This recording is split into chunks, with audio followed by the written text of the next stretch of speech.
आपने मुझे ये अवसर दिया प्रेमचंद की 140वीं जयंती के मौके पर आपके सामने कुछ बातें कह सकूं।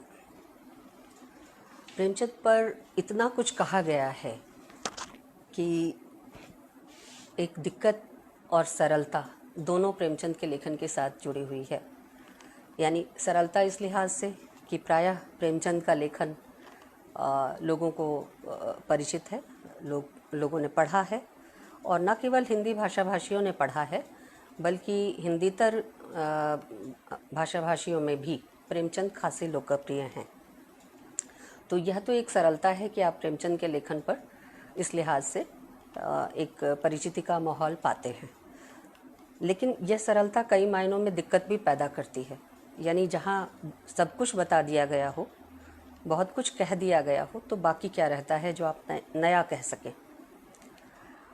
प्रेमचंद के संदर्भ में खास करके आज जब हम उनके स्त्री पक्ष पर बात करने के लिए प्रस्तुत हैं, तो एक समग्रता में देखने की ज़रूरत है। प्रेमचंद का जो लेखन है, उर्दू और हिंदी लेखन दोनों अगर मिला दें तो सन 1901 के आसपास प्रेमचंद रचना साहित्य में प्रविष्ट हो जाते हैं। उनकी कहानियाँ प्रकाशित होने लगती हैं और एक दो उपन्यास भी 1905 के आसपास आ जाते हैं, और ये क्रम जो है 1936 तक चलता रहता है। तो इस लिहाज से एक बड़ा कालखंड है, लगभग 35-36 वर्षों का, क्योंकि प्रेमचंद अपने आखिरी दिनों में भी रचनारत रहे। तो 35-36 सालों का एक लंबा कालखंड है जिसमें प्रेमचंद निरंतर लिखते रहे। इस लंबे कालखंड में प्रेमचंद के स्त्री संबंधी विचार भी बदलते रहे हैं और वो एक तरह से परिपक्व हुए, और उसमें इस लिहाज से जब हम प्रेमचंद के समस्त लेखन को देखते हैं तो कुछ चीज़ें हमारे सामने जाहिर होती हैं। जैसे प्रेमचंद के, मैं यहाँ मुख्यतः उपन्यासों पर केंद्रित कर रही हूँ क्योंकि कहानियाँ प्रेमचंद की काफ़ी सारी हैं और उसमें से कुछ प्रतिनिधि कहानियों को लेकर बात करना संभव है, लेकिन यहाँ मैं बातचीत को, चूँकि उसकी सीमाबद्धता है, तो उपन्यास तक ही सीमित कर रही हूँ। प्रेमचंद के उपन्यास साहित्य में अगर स्त्रियों के चरित्र को देखा जाए, उस स्त्रियों के पात्र रूप में चरित्रांकन को देखा जाए, तो आपको नज़र आएगा कि वहाँ स्त्रियाँ एक जैसी नहीं हैं। विविधता मूलक संसार है, और ये जो विविधता मूलक संसार है इसमें तरह तरह की स्त्रियाँ हैं। प्रेमचंद ने समाज के समस्त वर्गों से आने वाली स्त्रियों को अपने यहाँ महत्वपूर्ण जगह दी है। उनके पात्रों को याद कीजिए, स्त्री चरित्रों को याद कीजिए, तो ये चीज़ बहुत आसानी से समझ में आ सकती है। मसलन वहाँ कुलीन या उच्च वर्ग के घराने से आने वाली स्त्री है, तो दूसरे धर्म की स्त्री भी है, आदिवासी और दलित स्त्री भी है, पिछड़े वर्ग की स्त्री भी है।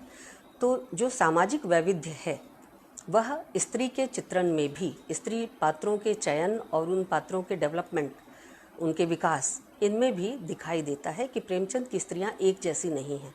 उनकी सामाजिक पृष्ठभूमि अलग है और वो तरह तरह के धर्म, जाति, वर्ग इत्यादि से संबंध रखती हैं।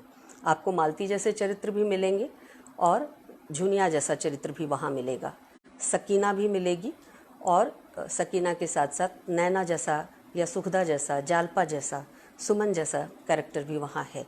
सिलिया भी है जो एक नए किस्म का विमर्श प्रेमचंद के साहित्य में पैदा करती है, सिलिया और माता जिनका। ये स्थिति जो प्रेमचंद के रचना वैविध्य की स्थिति है, इसे देखते हुए प्रेमचंद की स्त्रियों पर बोलना बहुत सहज नहीं होता। फिर भी मैं कोशिश करूंगी कि प्रेमचंद की स्त्रियों की एक, खास करके प्रेमचंद के यहाँ चित्रित स्त्री संसार की एक मोटी रूपरेखा आपके लिए प्रस्तुत कर सकूं। अगर प्रेमचंद के संदर्भ में देखें तो ये जानना ज़रूरी होता है कि प्रेमचंद स्त्री जीवन के कौन से संदर्भ हैं, कौन से पक्ष हैं जिसको वो अपनी रचनाओं में लाना जरूरी समझते हैं। और इस लिहाज से प्रेमचंद के लिए स्त्री जीवन की जो बनावट है, उसकी संरचना है, वो कैसे निर्मित होती है, प्रेमचंद कहाँ से स्त्री जीवन के आरंभ, उसके विकास और उसकी परिपक्वता और सामाजिक भूमिका इत्यादि को देखते हैं, तो बहुत स्पष्टतया एक चीज़ दिखाई देती है कि प्रेमचंद दो खांचों में स्त्री को बांट कर देखते हैं, स्त्री के जीवन को बांट कर देखते हैं। और वो खांचा, सबसे बड़ी विभाजक रेखा, वह है विवाह, यानी विवाह के पहले स्त्री और विवाह के बाद की स्त्री। ये दो महत्वपूर्ण हिस्सा है स्त्री जीवन का जो प्रेमचंद के यहाँ प्रमुखता से चित्रित हुआ है। विवाह के पहले की जो स्त्री है या स्त्री का जीवन चित्रित है प्रेमचंद के यहाँ, उसमें कुछ चीज़ें हैं, कुछ चीज़ें नहीं हैं, और हमें ये लग सकता है कि अगर ये नहीं हैं तो प्रेमचंद जैसे जागरूक रचनाकार के यहाँ क्यों नहीं है। मसलन स्त्री के विवाह पूर्व के जीवन को अगर आप देखें, मसलन मैं आपके सामने 2-3 पात्रों का जिक्र करना चाहूँगी। एक चरित्र है सुमन का, एक है सुखदा का, एक है जालपा का और नैना का भी। नैना है और भी कई महिलाएं हैं, लेकिन ये मुख्यतः स्त्री जिनको लेकर प्रेमचंद ट्रेजेडी का, स्त्री जीवन की त्रासदी का निर्माण करते हैं अपने उपन्यासों में, उनमें ये चरित्र काफ़ी महत्वपूर्ण चरित्र हैं। अगर आप इनमें देखें तो एक दिक्कत दिखाई देती है कि ये वैसे ही चरित्र हैं जैसे एक उदार सामंती परिवेश में एक उदार पिता के आंगन में रहने वाली लड़कियों के चरित्र हो सकते थे। यानी पिता या घर का मुखिया इस भाव से स्त्री जीवन में अपनी बेटी के जीवन का कहें कि इस भाव से अपनी बेटी के जीवन में वस्तुओं की, सुखों की आपूर्ति करता है कि इन्हें मेरे घर कम दिन रहना है और अपने घर जाना है। यानी आप दरोगा कृष्णचंद्र को लीजिए या सुखदा की माताजी को लीजिए या जालपा के पिता दीनदयाल को लीजिए, इन सब का अपनी पुत्रियों के प्रति रवैया क्या है? इन सब का रवैया एक जैसा है लगभग। दरोगा कृष्णचंद्र चाहते थे कि उनकी बेटी खूब खूब सुखी रहे, खूब मौज करे, आनंद करे और दिल बहलाव करे, कारण कि पिता के घर में जितने सुख वो भोग सकती है उसे भोग लेना चाहिए। और यही कारण है कि वो सुमन की हर इच्छा को, जायज़ और नाजायज़ इच्छा को पूरी करते थे। इसी तरह से एक और चरित्र है, स्त्री चरित्र है रेणुका का, जिसकी बेटी है सुखदा, कर्मभूमि की नायिका है वो।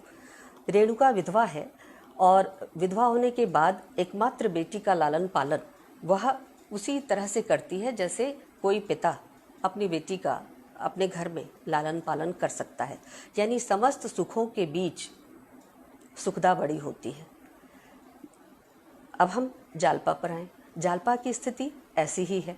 जालपा के पिता अपनी बेटी के लिए कहीं भी जाते थे तो कोई सामान उसके लिए लाना नहीं भूलते थे। यानी उसके लिए तरह तरह की चीज़ें लेकर आना उनका शगल था।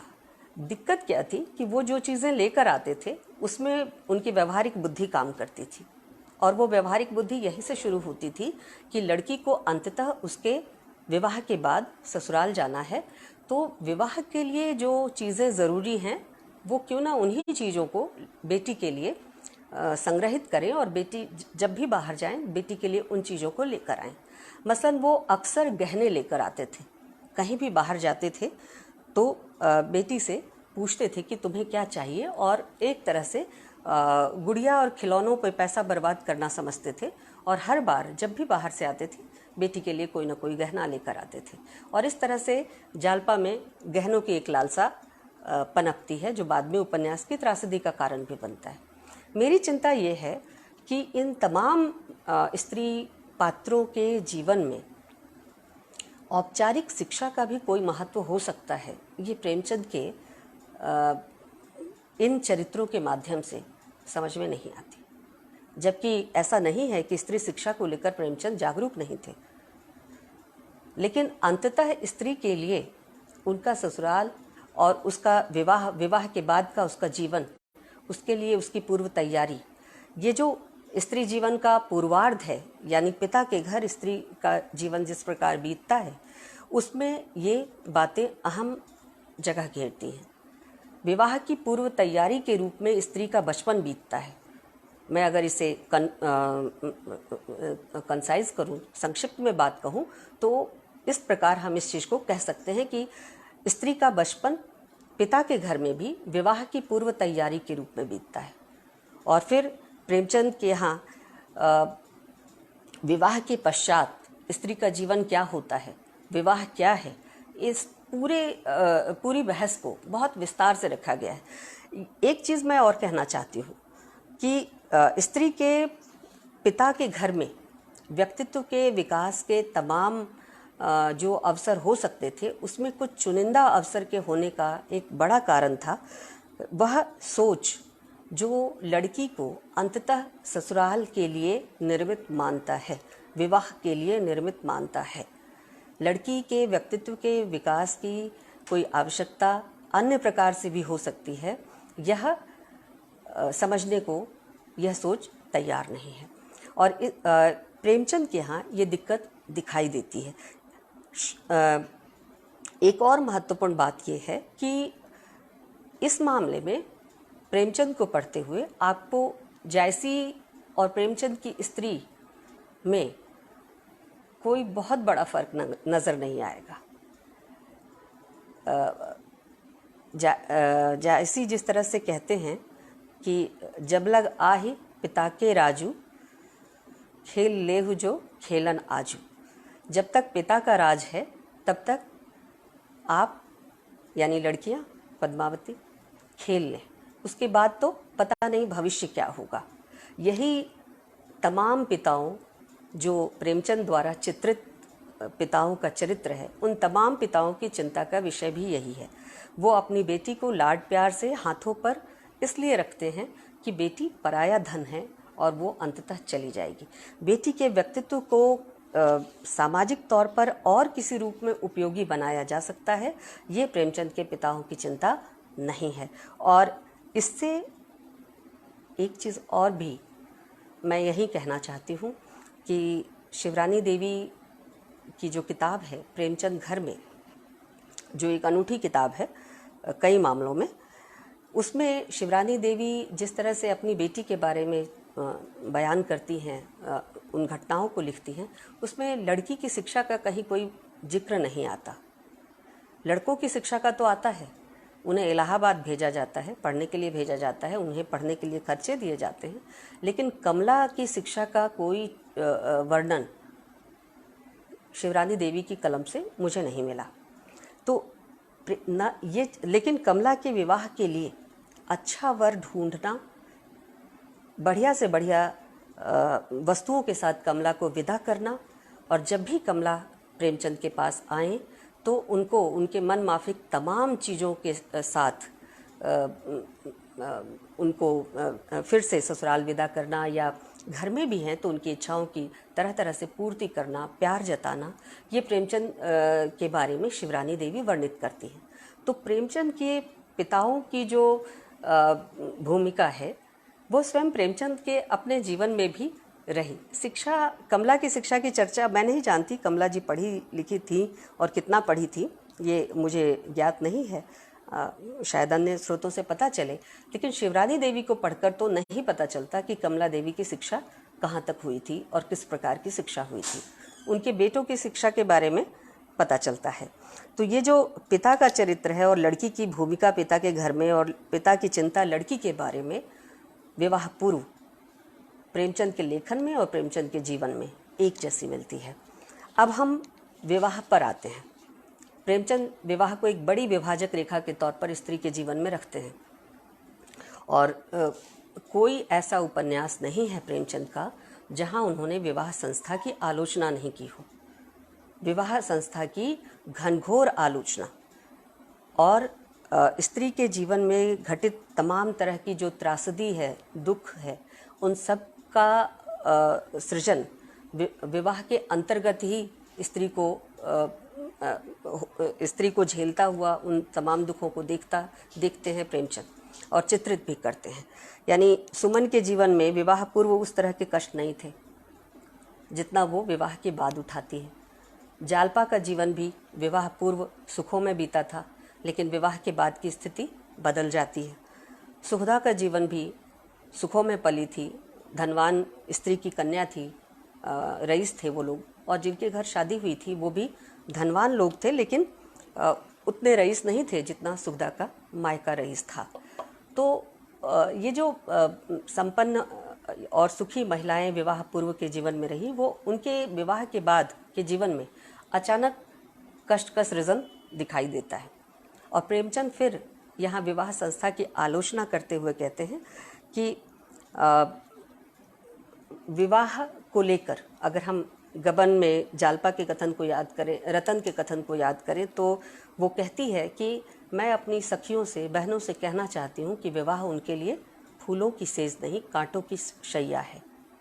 और इस तरह से विवाह संस्था का लगातार एक क्रिटिसिज्म प्रेमचंद की रचनाओं में तैयार होता है।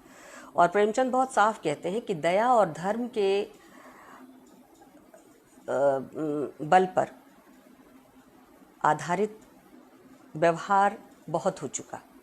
यानी स्त्री के प्रति दया करें, स्त्री के प्रति सहानुभूति रखना, उसे अच्छे से रखना पति का धर्म है, घर वालों का धर्म है, ये हमारे व्यवहार का हिस्सा होना चाहिए।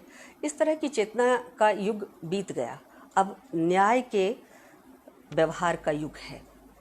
और न्याय क्या कहता है?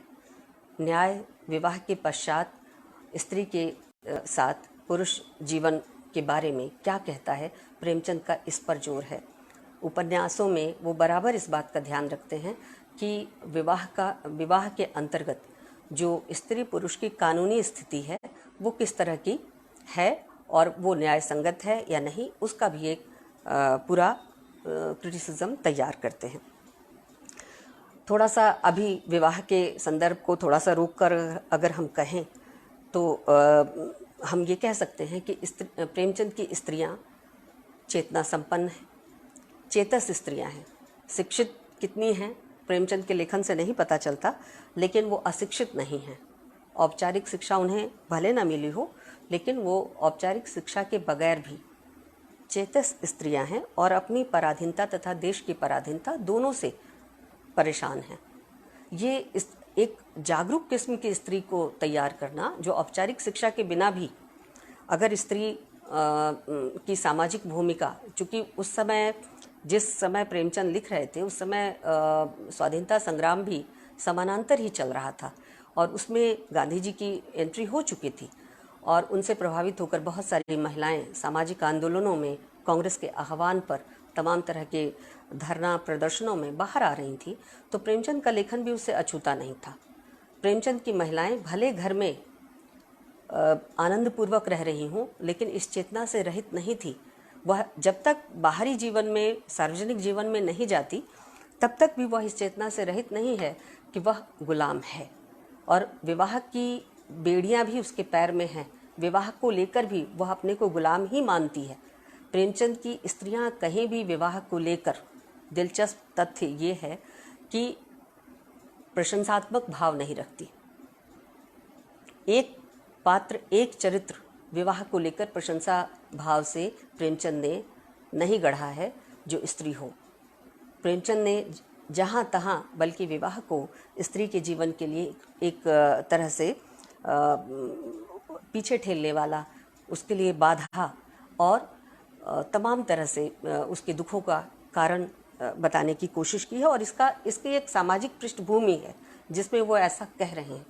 कारण होता क्या है कि विवाह, प्रेमचंद कहते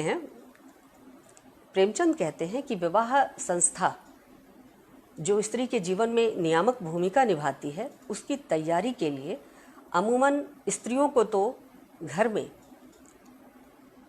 ठेल दिया जाता है। आपका विवाह होगा तो आपको ये चीज़ें मिलेंगी, आपका विवाह होगा तो आप ऐसे रहेंगी, आपका विवाह होगा तो आपको इन नियंत्रणों में रहना होगा, आपका विवाह होगा तो आपको इतने सुख मिलेंगे। ये तमाम बातें स्त्रियों को तो एक तरह से उनकी कंडीशनिंग चलती रहती है। लेकिन लड़कों की कोई कंडीशनिंग नहीं होती। प्रेमचंद कहते हैं कि विवाह जो इतनी ज़रूरी चीज़ है, जिस पर हमारे समाज की बुनियाद टिकी हुई है, उसके लिए किसी भी प्रकार की पूर्व तैयारी की आवश्यकता हमारा समाज नहीं समझता। और दो अलग अलग दिशा में चल रहे घोड़ों को एक गाड़ी में जोत दिया जाता है। तो इस तरह से वह गाड़ी सही दिशा में और सही लक्ष्य तक कैसे पहुंच सकती है। प्रेमचंद एक नहीं अनेक जगह इस तरह की आलोचना करते हैं और उन स्त्री पात्रों के जीवन में एक तरह से अगर हम देखें तो सुखदा का वैवाहिक जीवन बहुत संतुष्ट नहीं है, असफल वैवाहिक जीवन कह सकते हैं। इसी तरह से जालपा का वैवाहिक जीवन भी सुखी नहीं है। जालपा के अलावा और जितने पात्र हैं उनके अगर वैवाहिक जीवन का परीक्षण करें तो वह भी बहुत सुखी जोड़ा नहीं है। तो असंतुष्ट और दुखी वैवाहिक जोड़ों की संख्या जो नायक नायिका के तौर पर प्रेमचंद की रचनाओं में आए काफ़ी हैं। और इसका कारण क्या है? इसका कारण यही है जो प्रेमचंद कहते हैं कि दो अलग तरह के लोगों को एक गाड़ी में जोत दिया जाता है। प्रेमचंद कर्मभूमि में अमरकांत और सुखदा के संदर्भ में उनके विवाह की जब चर्चा चलती है और विवाह हो जाता है तो पिता ने तो विवाह इसलिए किया था कि एक रईस घर की लड़की आ रही है और मोटा दहेज मिल रहा है, लेकिन अमरकांत को तो साथी चाहिए था विवाह के रूप में, वह उसे नहीं मिला। सुखदा उसे समझ नहीं पाती आरंभ में, जैसा कि होता है दो अलग परिवेश से आए हुए व्यक्ति एक दूसरे के विचारों से अनभिज्ञ रहते हैं। प्रेमचंद कहते हैं कि दोनों के विचार अलग, व्यवहार अलग, संसार अलग, जैसे दो भिन्न जलवायु के जंतु एक पिंजरे में बंद कर दिए गए हों। विवाह क्या है? एक पिंजरा है और उसमें दो भिन्न जलवायु के जंतु को अगर बंद कर दिया जाए तो संघर्ष की स्थिति होगी, टूटेगी चीज़ें, संबंध टूटेगा। और प्रेमचंद एक जगह नहीं अनेक जगह कहते हैं इस तरह की बातों को। एक जगह और कहते हैं कि विवाह जो है अमूमन भारतीय समाज में रेत और पानी का मिलन है, वह दूध और पानी का मिलन नहीं है। रेत और पानी का मिलन, जहाँ रेत में कितना भी पानी डालें रेत गीली नहीं होती, वह सूखी की सूखी रहती है। और दूध और पानी अगर मिल जाते हैं तो पानी और दूध को अलग करना मुश्किल है। प्रेमचंद के लिए विवाह का अर्थ था इस तरह का संयोजन जो दूध और पानी का मिलन हो, न कि रेत और पानी का मिलन। दुर्भाग्य से उनके जितने स्त्री चरित्र हैं उनके जीवन में जो त्रासदियाँ घटित हुई है वो इसी रेत और पानी के मिलन के कारण घटित हुई हैं। और मैंने शिक्षा की बात की, लेकिन शिक्षा औपचारिक न होते हुए भी जो चेतनता का स्तर है भोग विलास के बाद भी, यानी आप देखिए प्रेमचंद के यहाँ जिन तीन चरित्रों की मैं चर्चा कर रही हूँ, तीन क्यों, आप मालती तक चले जाइए, चौथा कैरेक्टर भी ले लीजिए जो बहुत ही प्रातिनिधिक चरित्र है प्रेमचंद के स्त्री पात्रों में, सुखदा, सुमन, जालपा और मालती। आप इन चारों चरित्रों को लीजिए। ये चारों चरित्र कैसे हैं? ये चारों चरित्र भोग विलास पर जान देने वाले हैं। यानी स्त्रियां जो हैं प्रेमचंद के यहाँ विवाह पूर्व भोग विलास पर जान देने वाली हैं। क्यों? इसमें स्त्रियों का क्या दोष? सुमन अगर अपना रेशमी सलूका दरवाजे की चिक को हटाकर हटाने पर वह रेशमी सलूका बाहर वालों की निगाह में तुरंत आए और उसकी समृद्धि का प्रदर्शन हो, ऐसा करने के लिए एकदम सामने टांगती है। या फिर सुखदा अमरकांत के क्रांतिकारी विचारों से सहमत ना होते हुए उसे बड़ा अजीब लगता है कि जब घर में सुख की चीज़ें हैं तो जानबूझकर कोई वैरागी क्यों बने, उसका भोग क्यों ना करे और दुख क्यों पाए। घर में पलंग रहते हुए भी कोई ज़मीन पर क्यों सोए। तो सुखदा को अमरकांत की इन अतिरेकी बातों से हंसी आती थी और वो समझ नहीं पाती थी कि वो इस तरह से पागलपन उसकी निगाह में था कि ये पागलपन वो क्यों कर रहा है। समाज को बदलने की बात तो ठीक है, समाज के लिए काम करने की बात भी ठीक है, लेकिन वो घर के अंदर जहाँ तमाम सुविधाएं उपलब्ध हैं वो उन सुविधाओं का भोग ना करके अपने लिए कष्ट का जीवन चुन रहा है, घर के भीतर भी। तो इसका कारण क्या है? चूँकि वैचारिक मेल नहीं है इसलिए सुखदा इस बात को नहीं समझ पाती और अपने भोग विलास में लगी रहती। और गबन उपन्यास वो तो जैसे भोग विलास की महागाथा है, स्त्री के भोग विलास की महागाथा है। और कई आलोचकों ने तो उसको इस तमगे से भी नवाजा है कि गबन उपन्यास में त्रासदी का कारण स्त्री का गहना प्रेम है। यानी गहना क्या है स्त्री के लिए? विलासिता की वस्तु। और जो लड़की या जो स्त्री गहने पर जान देती है वो विलासी स्त्री हुई। तो मालती के लिए प्रेमचंद क्या कहते हैं? मालती सुखों में पली थी, भोग विलास पर जान देती थी, और उसके लिए तितली शब्द का इस्तेमाल करते हैं कि वो तितली थी।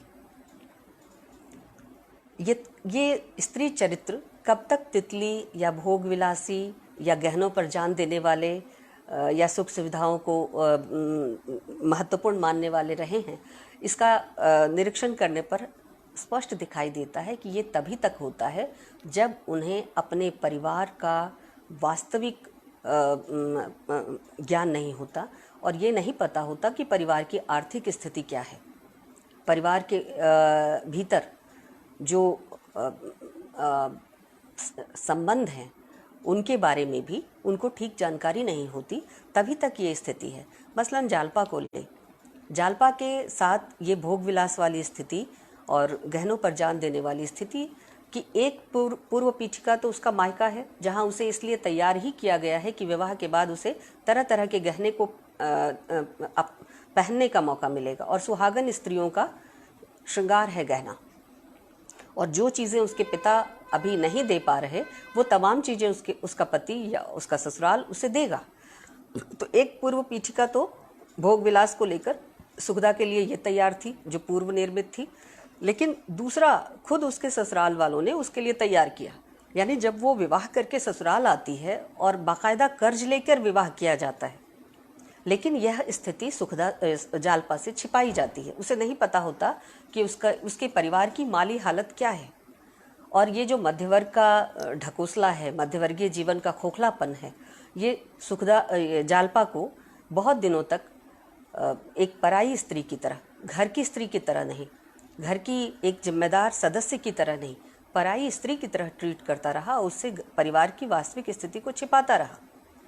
तो यह जो भोग विलास की तरफ आकर्षण है, यानी भोग विलास भी इसे हम किस सेंस में कह सकते हैं वो सोचने वाली बात है। कारण कि वो स्त्रियां एक साधारण सुखी जीवन ही तो जीना चाहती थी। वो त्याग और तपस्या का युग रहा होगा, लेकिन उन स्त्रियों की लालसा कोई बहुत बड़ी लालसा नहीं थी, एक सुखमय सांसारिक जीवन जीने की लालसा थी। और जाहिर है कि उस समय उन स्त्रियों का गहनों पर जान देना या घर में रहकर सुखी जीवन जीना, बच्चे पैदा करना, संतति का पालन पोषण करना और अपने पति के साथ अच्छा जीवन जीते हुए समय बिताना, ये उनका उद्देश्य था। तो इसमें गलत भी नहीं था। और बहुत विलासिता का, स्त्री की विलासिता का और कोई बहुत बड़ा डायमेंशन तो प्रेमचंद तैयार नहीं करते। एक साधारण जीवन जीने की लालसा अगर स्त्री की विलासिता है तो वो उस समय और संदर्भ के हिसाब से ही इसे समझना चाहिए कि वो विलासिता शायद इसलिए कह रहे थे कि बाहरी परिवेश में स्त्री की एक नए किस्म की सामाजिक भूमिका की ज़रूरत थी। और स्त्रियां अगर घरों में रहकर पति से गहना मांगे, पति से सुख सुविधाओं की अपेक्षा रखे, या पति को अपने पैरों से बांध कर रखना चाहे, घर के भीतर ही रखना चाहे, तो यह उनकी ज्यादती होगी। लेकिन ये स्त्रियां जिनको औपचारिक शिक्षा नहीं मिली, वो समझेंगी कैसे कि ये वो ज्यादती कर रही हैं? जब तक, और प्रेमचंद उन स्थितियों का पुनः सृजन करते हैं जब ये महिलाएं, उनके स्त्री पात्र ये स्थिति समझ जाती हैं कि उनकी सामाजिक भूमिका क्या है, और वो घरों से बाहर आती हैं।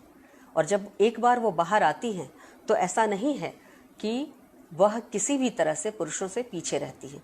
एक चीज़ ध्यान दीजिए कि प्रेमचंद ने हजारों मर्तबा कहा है, और प्रायः लोग मेहता मालती के संदर्भ में इस बात को उल्लिखित करते हैं, पुरुष के देवता होने वाला प्रसंग और स्त्री के देवी होने वाला। और पुरुष में पशुता होती है, देवता लेता रहता है और देवियाँ देती हैं। पुरुष में पशुता होती है, इसलिए वो पुरुष है। प्रेमचंद कई बार इस बात को दोहराते हैं। अगर इस संदर्भ को ध्यान में रखें तो प्रेमचंद जिन कैरेक्टरिस्टिक्स को, जिन गुणों को स्त्री का गुण बता रहे हैं, मसलन क्षमा, त्याग, सहनशीलता और बलिदान, अगर समाज में घर के बाहर की परिस्थितियों में जिसका एक महत्वपूर्ण राजनीतिक संदर्भ बनता है, औपनिवेशिक शासनकाल में साम्राज्यवाद के विरोध का एक बड़ा संदर्भ बनता है, प्रेमचंद स्त्रियों को घर से बाहर निकलने के बाद बहुत आगे तक इन गुणों के कारण सफल होता हुआ दिखाते हैं। आप एक उदाहरण जालपा का ले सकते हैं, जो कलकत्ता शहर पति को ढूंढते हुए पहुंचती है और अपने तमाम गहनों को गंगा में तिरोहित कर देती है।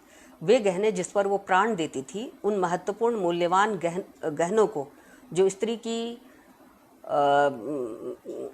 कह सकते हैं कि स्त्री के संकट के समय में उसका सहारा भी हो सकते थे। गहनों के दो ही रूप हैं, निवेश और उपभोग। तो जालपा के लिए उपभोग वाला रूप महत्वपूर्ण था। वो सुंदर दिखना चाहती थी, वो रमणी दिखना चाहती थी, रमणीत्व से उसका मोह था। और मोह हो भी क्यों ना, क्योंकि स्त्री को हमारे समाज ने, हमारे परिवार और हमारे संबंधों ने कल्पित ही इस रूप में किया है कि वो रमणी दिखे। सुंदरता ही के बल पर वो समाज में शासन कर सकती है, ये हमने सिखाया स्त्री को। तो जालपा को मोह उपभोग वाली स्थिति से हो क्यों ना, बहुत स्वाभाविक था कि उसे ये मोह होता, और वो था। लेकिन जब उसका पति इन गहनों के कारण गबन करके भाग जाता है, फरार हो जाता है और कलकत्ता चला जाता है, तब वो उसे ढूंढते हुए पहुंचती है। और वहाँ तमाम प्रसंगों के बाद जब उसे पता चलता है कि उसका पति सरकारी मुखबिर हो गया है और क्रांतिकारियों के खिलाफ गवाही देने जा रहा है कुछ सुविधाओं के बदले में, तो वह अपने पति को त्याग देती है। उसके खिलाफ जाकर क्रांतिकारी उस परिवार के घर में जाकर उनकी सहायता करती है, बर्तन मांजती है, झाड़ू बुहारा करती है और हर तरह से उनकी मदद को तैयार रहती है। ये दूसरी जालपा थी, जिसे जब ये चेतना आई कि वह अब तक जिस रास्ते पर चल रही थी वो अंधकार का रास्ता था। प्रेमचंद एक महत्वपूर्ण बात कहते हैं जालपा की यात्रा के लिए, और ये शायद हर स्त्री की यात्रा के लिए है, कि जालपा की यात्रा जब वो अपने गहना प्रेम से मुक्त हो जाती है, तो जालपा की यात्रा अंधेरे से प्रकाश की तरफ यात्रा थी, अंधेरे से उजाले की यात्रा थी। और प्रेमचंद का हर स्त्री पात्र इतना पॉजिटिव है कि वह अंधेरे से उजाले की यात्रा में हर कदम चलने को तैयार है। ये केवल जालपा के साथ नहीं घटता, सुखदा के साथ भी घटता है। जो कर्मभूमि की नायिका है सुखदा, उसके साथ भी घटता है। वह भी जो अपने पति को घर का बिछाना छोड़कर जमीन पर सोता देखकर मन ही मन हंसती थी, वह स्त्री लाला समरकांत यानी अपने ससुर को ये सोचकर कि वह केवल धन और अन्य चीज़ों पर प्राण देने वाले व्यक्ति हैं और जालपा को भी अपने लिए अपना सहारा खुद बनना चाहिए। अमरकांत जब उसे छोड़कर चला जाता है, तब वो ये तय करती है कि क्यों ना वह भी बाहर निकलकर किसी एक कमरे की कोठरी लेकर बच्चे के साथ वहाँ रहे। और जब उसकी ननद नैना ये कहती है कि नहीं, तुम्हारे लिए मुश्किल होगी, अकेली कैसे रहोगी, तो वो जवाब देती है कि दुनिया में बहुत सारे लोग, बहुत सारी स्त्रियां अकेली रहती हैं, मैं नहीं रह लूँगी। और बिगड़ने वाली जहाँ तक बात है, तो जब तक मेरा मन न चल जाए मुझे कौन बिगाड़ सकता है। तो यह जो टिप्पणी है ये सुखदा की टिप्पणी है। और वह जब सामाजिक भूमिका में उतरती है और सामाजिक गतिविधियों में भाग लेने लग जाती है, मंदिर आंदोलन में भाग लेती है, तो वह नायिका बन जाती है। और ऐसी बनती है कि फिर अमरकांत, जो इन्हीं चीज़ों के कारण अपने को बड़ा और सुखदा को छोटा मानता था, उससे बौना नज़र आने लगता है। तो प्रेमचंद की स्त्रियां जब ऐसा नहीं है कि इस चेतन रहित स्थिति में जो उसे पृष्ठभूमि के तौर पर, दाय के तौर पर, हमें यह भी समझना चाहिए कि प्रेमचंद क्यों ऐसा चित्रित करते हैं कि पिता के घर स्त्रियां जो हैं वो सुखपूर्वक रहती हैं और पिता के साथ उनका व्यवहार क्या होता है, पिता का उनके साथ व्यवहार क्या होता है और क्यों होता है। तो यह भी जानना चाहिए कि प्रेमचंद उन स्त्रियों से परवर्ती दौर में चाहते क्या थे। यानी वे स्त्रियां जो पिता के घर में बिल्कुल खाने पीने और जीवन आनंद से गुजारने के फलसफे पे चलती हैं, वे स्त्रियां जब त्याग, तपस्या और बलिदान के क्षेत्र में आती हैं, तो चूंकि ये गुण कूट कूट कर स्त्रियों में, उनके जीन्स में पहुंचाने का काम हमारे समाज ने ही किया है, तो इसमें भी स्त्रियों की कोई सानी नहीं। वो त्याग, तपस्या और बलिदान में, सहनशीलता में भी पुरुषों से कई गुना आगे हैं। राजनीतिक क्षेत्र में भी जब जब स्त्रियां आईं, गबन की जालपा हो या कर्मभूमि की सुखदा या फिर मालती, वह मेहता से भारी पड़ी, अमरकांत से भारी पड़ी, रमाकांत से भारी पड़ी। और ये प्रेमचंद की खूबी है कि वो अपनी स्त्रियों को, जो औपचारिक शिक्षा से रहित हैं, लेकिन उनकी जो नई बनती सामाजिक भूमिका है उसमें एक नए सांचे में ढला हुआ देखना चाहते हैं। और एक चीज़ और कि चूंकि पुरुषों ने स्त्रियों को विलासिनी से अधिक कुछ नहीं समझा, और इसका कष्ट प्रेमचंद की एक नायिका को नहीं है। मालती अफसोस नहीं व्यक्त करती, लेकिन वो समझती है कि मेहता उसे क्या समझता है। लेकिन जालपा और सुखदा तो सीधे सीधे आरोप लगाती है कि यह पुरुष समाज और स्वयं उनका पति उन्हें क्या समझता है। और वो कहती है कि वह मुझे विलासिनी समझते थे, पर मैं कभी विलास की लौंडी नहीं रही। ये सुखदा का कथन है अमरकांत के लिए। इसी तरह से जालपा भी रमाकांत को लताड़ती है और कहती है कि तुम मुझे रमणी समझते थे, भोग विलास पर जान देने वाली समझते थे, इसीलिए अपने कष्टों को तुमने मुझसे कभी नहीं बताया। तुम्हारी आर्थिक स्थिति इतनी डावाडोल थी, तुम कर्ज में डूबे थे, लेकिन तुमने हमसे नहीं कहा। और इस तरह से ये जो पुरुषों की स्त्रियों को विलासिनी समझने वाली स्थिति है, उस पर प्रेमचंद कटाक्ष करते हैं। और एक चीज़ और यहाँ ध्यान देने की है कि स्त्रियों की सामाजिक भूमिका को प्रेमचंद डिस्कस करते हैं। यानी स्त्री का केवल घर नहीं है, बाहर भी स्त्री का है। और ध्यान रखिएगा कि गोरा में बहस होती है कि जो नायिका है सुचरिता, ब्राह्मण समाज को मानने वाले उसके पिता हैं, और ब्राह्मण समाज जो कि तुलनात्मक तौर पर ज़्यादा प्रगतिशील था स्त्रियों के मामले में, तो घर में यानी ड्राइंग में बैठक खाने में होने वाली बहसों में सुचरिता भाग लेती थी। इसको लेकर पूरे समाज में चर्चा थी।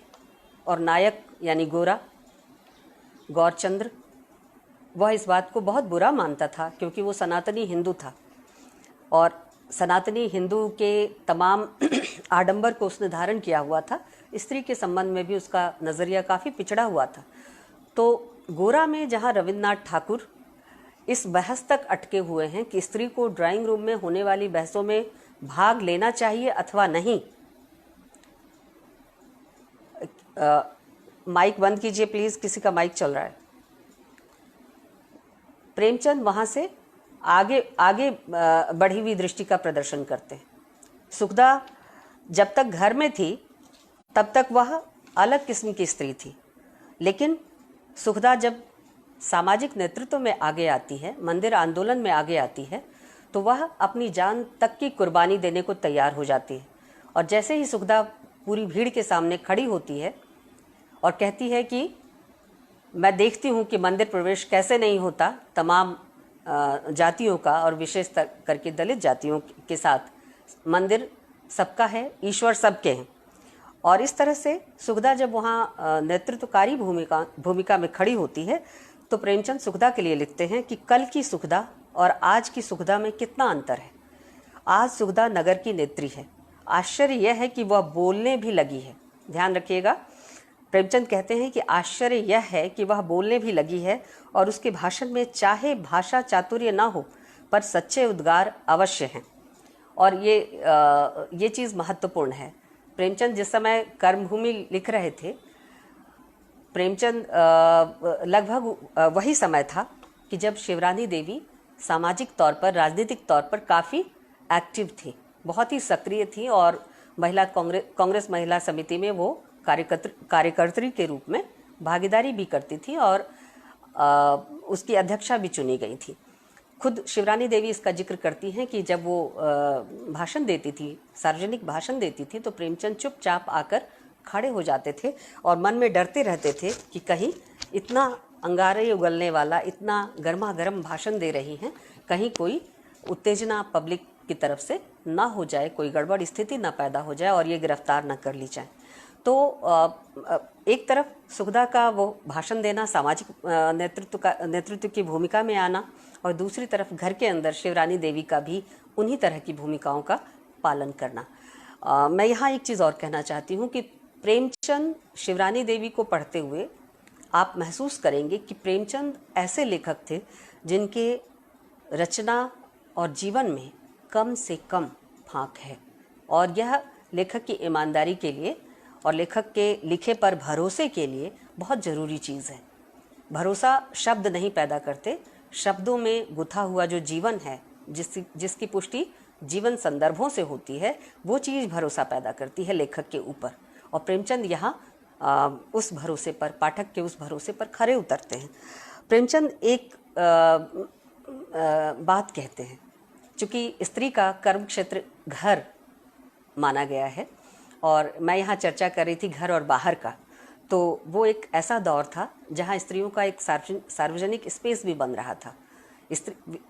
विवाह पूर्व स्त्री की स्थिति, विवाह के अंदर स्त्री की स्थिति, और विवाह के अंतर्गत रहते हुए भी या बिना उसके भी स्त्री की सामाजिक स्थिति।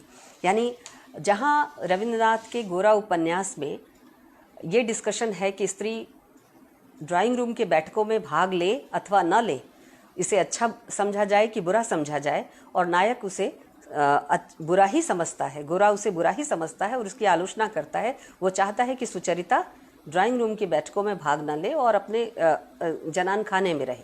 लेकिन प्रेमचंद की ऐसी स्त्रियां नहीं हैं, और ना ही कोई नायक ये मांग करता है कि वे स्त्रियां जो किसी घर की बहू हैं या अथवा बेटी हैं, वो घर के अंदर जनान खाने में रहें या पर्दा करें। अब आज मैं देख रही थी कि किसी ने लगाया कि प्रेमचंद ने अपने जीवन संदर्भ में पर्दे को अच्छा माना है कि पर्दा करके रहो। फेसबुक पर ही देख रही थी, लेकिन ये ऐसा नहीं है। ये एक तरफा उद्धरण है, कारण कि प्रेमचंद कमला के घर जब जाते हैं, कमला के ससुराल जब जाते हैं, तो वहाँ कमला को पर्दा करते देखकर काफ़ी क्षुब्ध होते हैं और कहते हैं कि हमारे घर में तो पर्दा नहीं है, और स्वयं शिवरानी देवी को अपनी चाची से पर्दा करने पर रोकते हैं। चाची यानी उनकी सौतेली माँ, उनसे पर्दा करने पर रोकते हैं और कहते हैं कि बहुत दिन हो गए, अब कितना पर्दा और कैसा पर्दा, पर्दे को छोड़ो। लेकिन शिवरानी देवी चूँकि बड़ों के प्रति आदर के भाव से वो पर्दे को ले रही हैं, तो कहती है नहीं, कोई बात नहीं, बुरा मानेगी। तो इस तरह के कई संदर्भ वहाँ आए हैं जहाँ प्रेमचंद अपने जीवन में भी पर्दे के खिलाफ हैं। उनकी स्त्रियाँ पर्दे में रहें यह तो सवाल ही नहीं उठता। और एक नई जो स्थिति बन रही है नवजागरण के कारण, एक चीज़ महत्वपूर्ण ये है कि नवजागरण से होने वाले परिवर्तनों और नई चल रही हवा को लेकर ये स्त्रियां भी जागरूक हैं। न केवल प्रेमचंद के पुरुष जागरूक हैं, बल्कि स्त्रियां भी जागरूक हैं। कहें कि प्रेमचंद की पुरुष की जागरूकता और समाज सुधार आंदोलनों का जो सामाजिक प्रभाव था, उसकी विश्वसनीयता और समाज में उसके घट जाने के स्थिति को लेकर पैदा हुआ विश्वास ही वो चीज़ थी जो सुमन की त्रासदी का कारण बनी।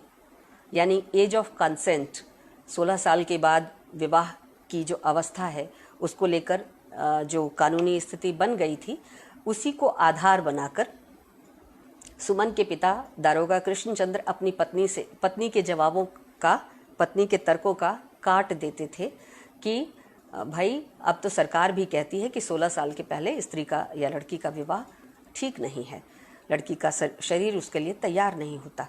और इस तरह से वो तमाम आधुनिक कानूनों का जिक्र करते थे जो स्त्री के जीवन में बुनियादी परिवर्तन ला चुके। और इसी चक्कर में दरोगा कृष्णचंद्र को ये विश्वास हो गया था कि पढ़ी लिखी, सभ्य, सुशील, गुणवंती लड़की के लिए योग्य वर की, दहेज के बिना योग्य वर की क्या कमी होगी, जो कि गलत था। प्रेमचंद समाज की नब्ज जानते थे। समाज सुधार आंदोलनों में दहेज एक मुद्दा था, लेकिन दहेज लेने देने वाले समाज में मौजूद थे। प्रेमचंद इस चीज़ को जानते थे, और स्त्री जीवन की एक बड़ी त्रासदी दहेज के रूप में घटित होती है। सुमन का पूरा जीवन तबाह हो जाता है। सुखदा के लिए एक रईस और कुलीन लड़का दहेज के बल पर ही उसकी माँ रेणुका देवी ढूंढ पाती है। तो स्त्री जीवन में दहेज का क्या रोल हो सकता है, इसको भी प्रेमचंद सामने रखते हैं। और एक चीज़ और यही बोल दूं कि प्रेमचंद के सर्वाधिक महत्वपूर्ण उपन्यास गोदान को अब तक जिस तरह से पढ़ा गया है, किसी ने उसमें ऋण की समस्या ढूंढ ली है, रामविलास जी, किसी ने उसमें होरी की त्रासदी ढूंढ ली है, नामवर सिंह, और होरी से ज़्यादा आगे बढ़े तो धनिया की त्रासदी ढूंढ ली है और धनिया को उसका नायक बता दिया है नामवर सिंह, और भी कई लोग। लेकिन दिक्कत क्या है, होरी की त्रासदी है, धनिया की त्रासदी है या और किसी की त्रासदी है, इसे कहने के पहले, या किसान जीवन की ये महागाथा है या ऋण की समस्या है, इन सब चीज़ों को कहने के पहले आपको रूपा नज़र नहीं आती। वह रूपा जो दहेज के कारण ही बेच दी गई एक तरह से, और उस बेचे जाने में एक तरह की होरी की मर्याद निर्भर करती है। मर्याद के कारण उसने शादी का ढोंग किया, विवाह का ढोंग किया, और रूपा का विवाह एक बेमेल वर से कर दिया जो आयु में और कह सकते हैं उससे काफ़ी बड़ा था, और पैसे लेकर ये विवाह किया गया था और बाकायदा सारे ताम झाम के साथ। तो दहेज किस प्रकार का कोड है, प्रेमचंद इसको बार बार दिखाते हैं, लेकिन हमारा आलोचक उसे देखने को तैयार नहीं होता। स्त्री के जीवन की एक महती समस्या दहेज है, आज भी है, आज के समय में भी है। पढ़ी लिखी लड़कियों के लिए दहेज एक समस्या है। लड़कियों की पढ़ाई, लड़कियों की आत्मनिर्भरता के बावजूद दहेज लेना और देना बंद नहीं हुआ है। यहाँ तक कि लड़कियों की आर्थिक आत्मनिर्भरता के बावजूद भी दहेज का लेना देना बंद नहीं हुआ है, और प्रेमचंद इस चीज़ को रेखांकित करते हैं। इस लिहाज से ये बात बहुत महत्वपूर्ण है कि गोदान को पढ़ते समय आप पितृसत्तात्मकता के खिलाफ लिखी गई एक महत्वपूर्ण रचना के तौर पर गोदान को पढ़ें, न कि कृषि ऋण की समस्या को या किसान जीवन के महागाथा के तौर पर या होरी की त्रासदी के तौर पर। होरी से ज़्यादा बड़ी त्रासदी तो रूपा की है, और वो चीज़ आप नहीं देख पाते। और ये एक चीज़ में एक घटना के जरिए नहीं बनती। रूपा की त्रासदी जो बन रही है वो केवल एक घटना मात्र के जरिए नहीं बन रही कि उसके पिता ने उसे कुछ पैसों के लिए किसी ऐसे व्यक्ति को बेच दिया और विवाह के नाम पर, जो उससे संपन्न तो था लेकिन उम्र में पिता की उम्र का था। और ये रूपा की त्रासदी या गोदान की त्रासदी इस एक घटना मात्र से नहीं बनती। इसकी पूरी पृष्ठभूमि प्रेमचंद गोदान में निर्मित करते हैं। मैं गोदान पर इसलिए बात करना चाहती हूँ कि गोदान आपके पाठ्यक्रम में है, आप पढ़ती हैं, पढ़ाती हैं। तो अगर आप देखें कि मेहता का जो चरित्र है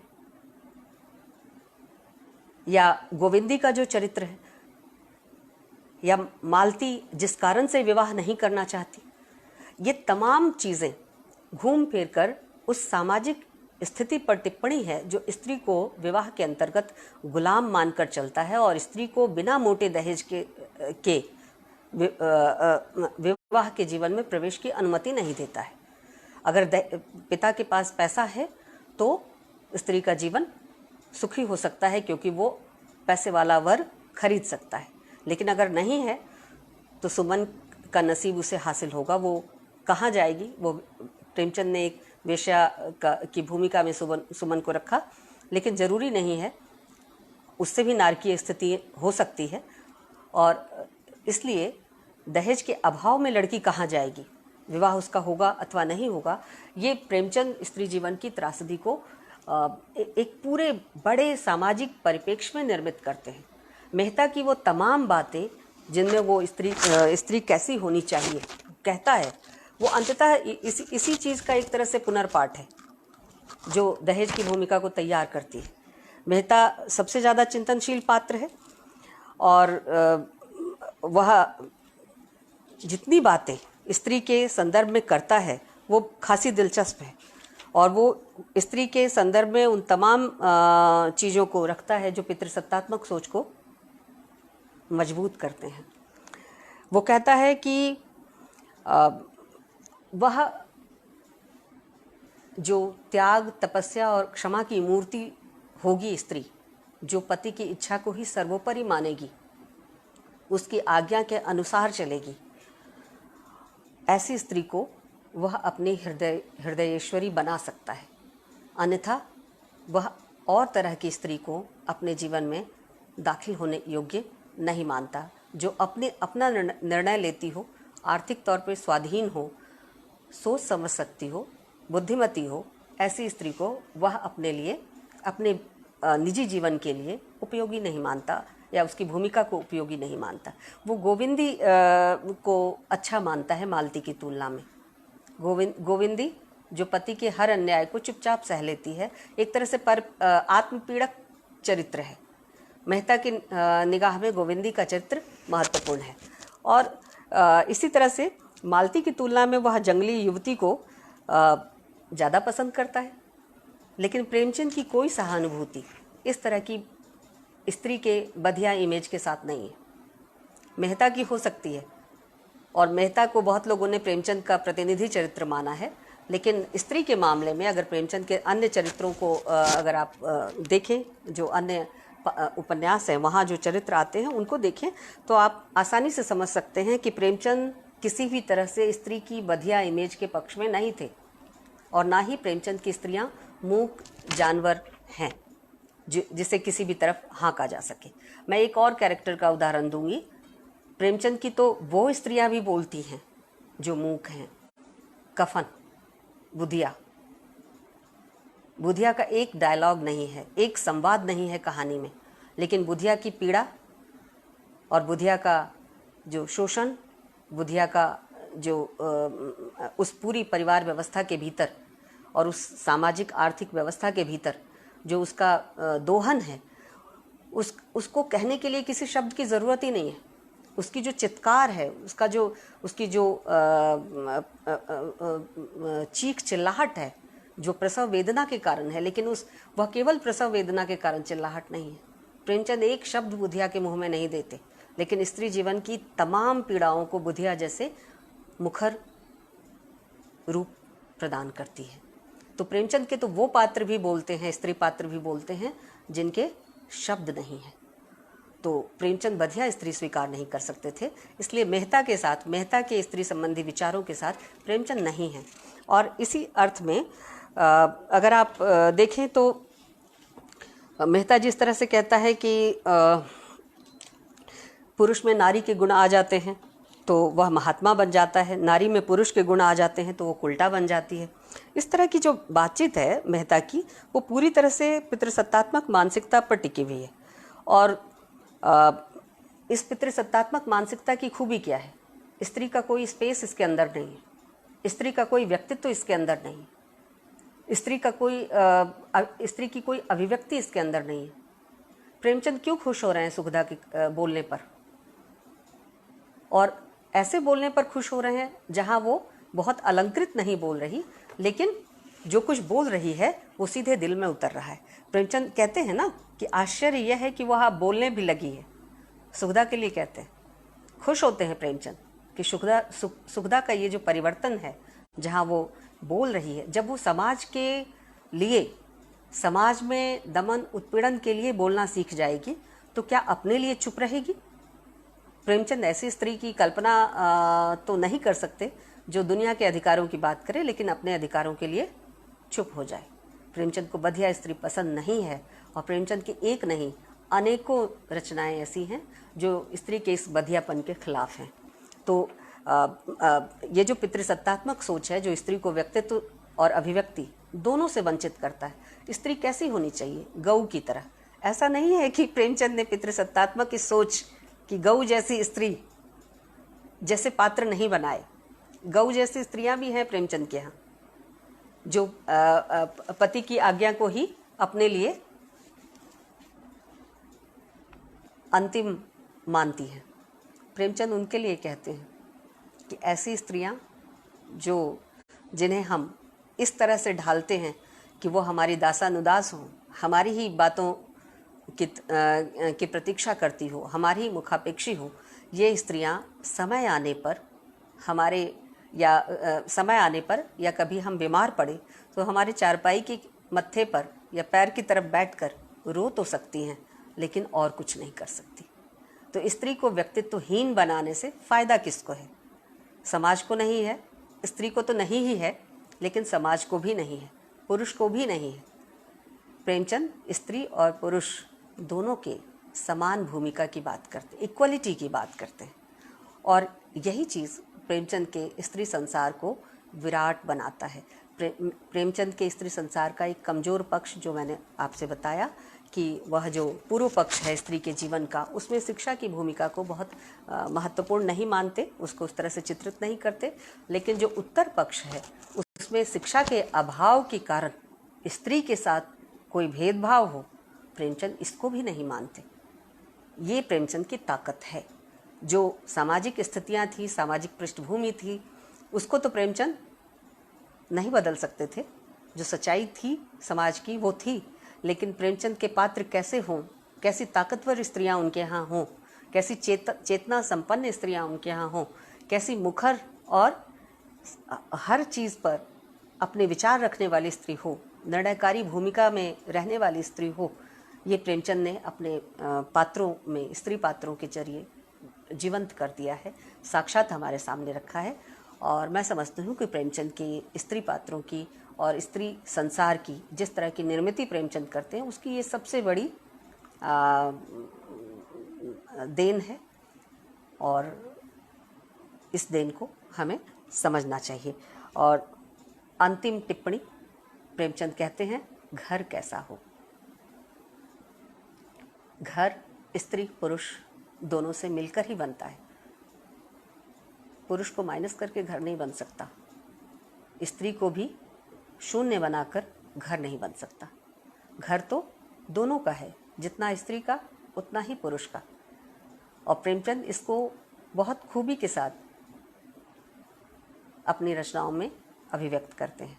लेकिन जो वन लाइनर है प्रेमचंद का, जो शायद हम सबको काफ़ी अच्छा लगेगा जानकर, उसे प्रेमचंद तो बहुत पहले लिख गए, लेकिन फिर से दोहराने कहने की ज़रूरत है। प्रेमचंद कहते हैं घर क्या है, जहाँ अपने विचारों का राज हो वही घर है।